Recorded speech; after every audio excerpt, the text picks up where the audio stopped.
By the end of this video, you're going to have a much easier time understanding the circle of fifths. You'll be able to understand the circle of fourths. And when it comes to learning all of the key signatures and the order of sharps and order of flats, that's going to be a breeze after this video. So if you like lessons like this, you might consider subscribing to the channel. And if you do subscribe to the channel, be sure to hit notifications so that you know when new video lessons are coming out. Let's get into the lesson. Let's take a look at this first diagram here, which illustrates the order of sharps and the keys that those order of sharps represents. The first thing that you need to know is if you see no sharps and no flats in the key signature, that's going to be the key of C, because the key of C has no sharps or flats. If we go on the diagram a little bit more, the next thing you'll notice is one sharp, which illustrates the key of G. Then there's two sharps, which illustrates the key of D. Then there's three sharps, which illustrates the key of A, four sharps, which illustrates the key of E, five sharps, which illustrates the key of B, six sharps, which illustrates the key of F sharp, and all seven sharps illustrates the key of C sharp. So we go from 0 sharps all the way through 1 sharp, 2 sharp, 3 sharp, 4 sharp, 5 sharp, 6 sharp, and 7 sharps. So that's all of those keys. Notice that when I go from 0 sharps from the key of C to 1 sharp, the distance from C to G is a fifth. When I go from 1 sharp to 2 sharps, the distance from G to D is also a fifth. When I go from 2 sharps to 3 sharps, the distance from D to A is also a fifth. And that's what the circle of fifths is. It's that simple. Now let's get into the order of flats and the circle of fourths, which is the circle of fifths, but backwards. So here is the diagram that shows the order of flats. And it's just like the order of sharps, where if there's no sharps and no flats, it's the key of C. So we start with 0. Then if we add 1 flat, it's the key of F. If we add 1 more flat to that, with 2 flats, it's the key of B flat. If we add 1 more flat, it's the key of E flat. 4 flats is the key of A flat. 5 flats is the key of D flat. 6 flats is the key of G flat. And 7 flats is the key of C flat major. Notice on the bottom that the distance from C to F is a perfect fourth. So 0 flats to 1 flat, perfect fourth. If we go from 1 flat to 2 flats, or F to B flat, that's a perfect fourth. If we go from 2 flats to 3 flats, that's a perfect fourth from B flat to E flat, and so on. So now you can see how the circle of fourths work, which runs counterclockwise on the diagram. What you really want to do is you want to memorize your order of sharps from 1 sharp all the way to 7 sharps. You want to memorize that order. It's really easy to learn your order of sharps. They go F, C, G, D, A, E, B. And I just think about it like fat cats go down alleys eating birds. Because it's dumb, it sticks in your head, and it's really difficult to forget. So as long as you think fat cats go down alleys eating birds, you'll always know the order of sharps. So that's how you can pull up the order of sharps without having to actually know it. And then eventually it'll be so common to you that you'll just have the order of sharps memorized anyways. Here's a trick with that also. Say you want to know what the order of sharps is for the key of D major. What you want to do is you want to start putting in the order of sharps and then stop at the sharp that's a half step away from the root of the key you want to go to. So what I mean is, if you want to find out what the order of sharps are in the key signature for D major, put in F sharp, put in C sharp, and you can stop right there because C sharp is half step away from the root of the key that you're looking for. Let's do the key of G. F sharp. We can stop right there because F sharp is a half step away from the key that you're looking for. The opposite is also true. So if you're given a key signature, but you need to figure out what key it's in because you don't have it memorized yet, just look at the order of sharps and then look at the last sharp in the series that you're given and go up a half step, and that's the root of your new key. So for example, if I have 3 sharps, F sharp, C sharp, G sharp, I take that last sharp, G sharp, and I go up a half step, and that gives me the note A, which is the root of the key that I'm looking for.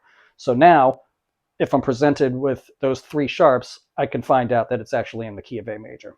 So you're also going to need to know the order of flats. And just like the order of sharps, it starts with 0 flats and 0 sharps. That's the key of C. And then we gradually, incrementally start adding one flat in order to the key signature, from B flat, E flat, A flat, D flat, G flat, C flat, and F flat. So if we have 4 flats, but we don't know what the key of that is, all you have to do is look at the 4 flats and then look at the second to the last flat, and that is going to tell you the root of the key that you're in. So if you have 4 flats, B flat, E flat, A flat, D flat, look at the second to the last flat, and that's going to tell you the root, which is A flat, so you're in the key of A flat major. Let's say I have 2 flats, B flat and E flat, and I need to know what key that is. Look at the second to the last flat, which in this case is B flat, and that's the root of your key, B flat major. And you can do that with every one of these flatted keys. If I know the key that I'm using, but I don't know the key signature, I can start filling in the order of flats, and then at the point that I get to the root of the key that I'm looking for, I add one more flat, and that's my key signature. For example, if I want to use the key of A flat, but I don't know the key signature, start filling out the order of flats. B flat, E flat, A flat, that's my root. Add one more flat, D flat, and now you have the key signature for the key of A flat. Let's do the key of D flat. B flat, E flat, A flat, D flat, which is the root. Add one more flat, G flat. So now you have 5 flats, and that's the key of D flat. So everything I just explained with the order of flats and the order of sharps is basically what the circle of fifths and the circle of fourths is trying to represent, but it's doing it in diagram mode. I actually think it's pretty confusing to do it that way, and I think your best bet is just to learn the key signatures for the flat keys and the key signatures with the sharp accidentals in it. And that takes care of basically everything you need to know. But here's a quick look at this diagram just to explain what it's trying to do, to maybe clear up some of the confusion about that. If we look at the top of the diagram, you can see it starts with C. There's no sharps or flats. As we go clockwise, just like on that linear table that I just showed you, it moves in a cycle of fifths. C to G, 0 sharps to 1 sharp. G to D, 1 sharp to 2 sharps. D to A, 2 sharps to 3 sharps. A to E, 3 sharps to 4 sharps. E to B, 4 sharps to 5 sharps. And B to F sharp, 5 sharp to 6 sharps, and F sharp to C sharp. Now we have the full 7 sharps. You'll notice that at the bottom it says F sharp and G flat, and then to the left of that it says D flat and C sharp.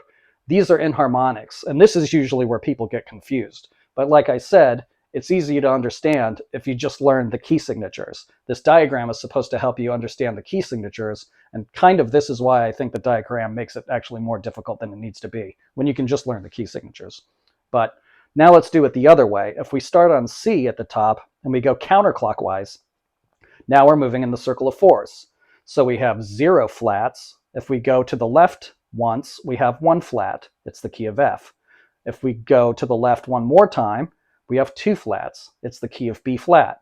3 flats, the key of E flat. 4 flats, the key of A flat.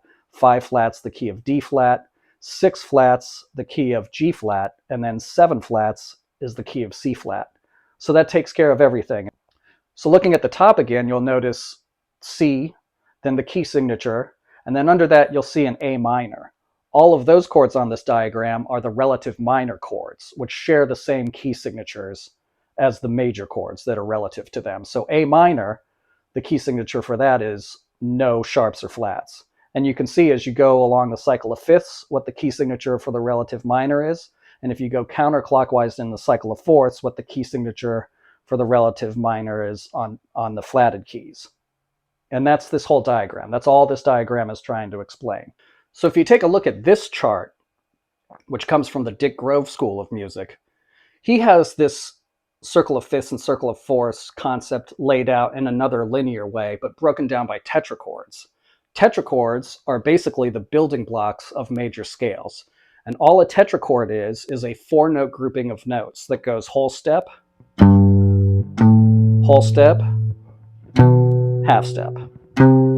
So in the key of C major, it's C to D is a whole step, D to E is a whole step, and E to F is a whole step. That's a tetra chord. That's a C major tetra chord, C, D, E, F. Now I can connect tetrachords by whole step. So if I go C, D, E, F, and I play a new tetrachord, a new major tetrachord starting on a whole step away, G, I get G, A, B, C. Whole step, half step. So the whole thing is whole step, half step, whole step, whole step, whole step, half step. So if I connect these two major tetrachords by whole step, that gives me the major scale. So C, D, E, F, and here's the G tetrachord, G, A, B, C. And when put together, that's the C major scale. Here's where things get interesting. The upper tetrachord of the C major scale is the lower tetrachord of the G major scale. The upper tetrachord of the G major scale is the lower tetrachord of the D major scale. The upper tetrachord of the D major scale is the lower tetrachord of the A major scale. The upper tetrachord of the A major scale is the lower tetrachord of the E major scale. So you can see that this starts a circle. So now you can see the pattern. And so you can see how this order of notes goes in a cycle of fifths. You can also notice that if we're looking at the middle column, that you start getting more and more sharps by 1 degree. So you can see the first one, C, D, E, F, G, A, B, C, has no sharps. The next one down, G, A, B, C, D, E, F sharp, G. That's our G major scale. That's where the F sharp comes from, and that's why F sharp is the first sharp in the order of sharps. And you can see this relativity here. If we go to the next one, D, E, F sharp, G, but we go to the next tetrachord, A, B, C sharp, D, now we have two sharps. If we go to the next one, A, B, C sharp, D, E, F sharp, G sharp, A. So you can see as these tetrachords are connected to each other, it builds the major scales, and as they go in the cycle, you start adding more and more sharps, and this is where the order of sharps comes from. So we've established that the upper tetrachord of any given scale becomes the lower tetrachord of a new major scale a perfect fifth away. So for example, the upper tetrachord of the C major scale is the lower tetrachord of the G major scale. The upper tetrachord of the G major scale is the lower tetrachord of the D major scale, and so on. But we can look at this in reverse. What if we look at the lower tetrachord of each major scale? The lower tetrachord of the C major scale, C, D, E, F, is the upper tetrachord of the F major scale. So let's look at the F major scale. F, G, A, B flat, connect to the C tetrachord, C, D, E, F. So the lower tetrachord of any given major scale is always the upper tetrachord of another major scale a perfect fourth away. And this is where you get your cycle of fourths and your order of flats. So hopefully this lesson has clarified some things and made it easier for you to understand how keys are related and how to learn key signatures for all of your major keys and relative minor keys.